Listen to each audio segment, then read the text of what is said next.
mendesak. Semua ingin mempengaruhi jalannya pemerintahan. Tugas seorang Perdana Menteri adalah menjaga kesehatan rakyat. Jangan biarkan kebenaran terhadap ideologi.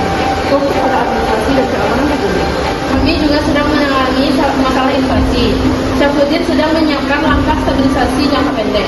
Lalu barang terbaik sejarah akan mulai.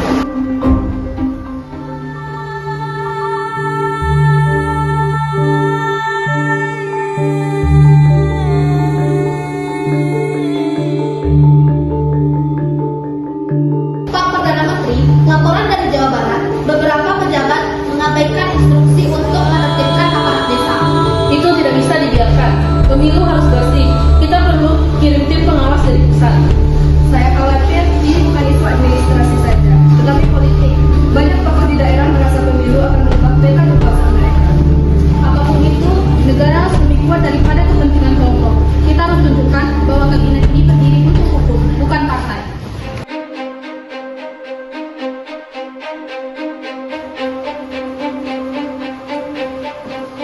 Pak Perdana Menteri, apakah Anda yakin pemilu akan berjalan aman mengingat ketegangan politik yang masih tinggi?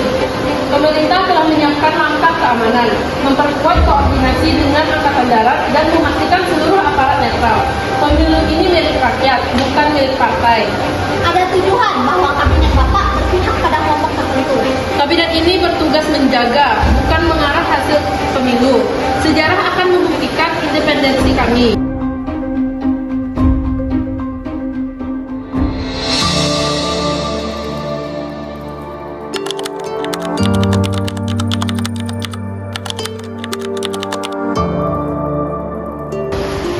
Alhamdulillah, pemilu berjalan lancar. Hasilnya kredibel, diakui dalam negeri dan di luar negeri. Meski hasilnya tidak sesuai harapan sebagian pihak, rakyat telah bersuara. Itu yang terpenting. Angkatan Darat mengapresiasi ketegasan pemerintah. Ini kemenangan bersama.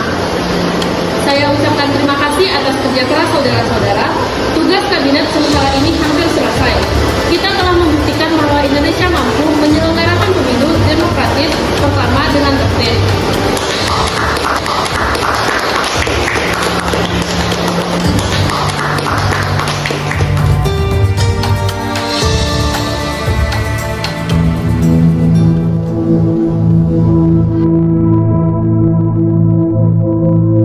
Kami telah berharap hanya berusaha lebih dari 1 tahun. Namun dalam keputusan mereka menggunakan pemilu paling demokratis dalam sejarah awal Republik. Kabinet ini menjadi kawal bagi sejarah demokrasi Indonesia.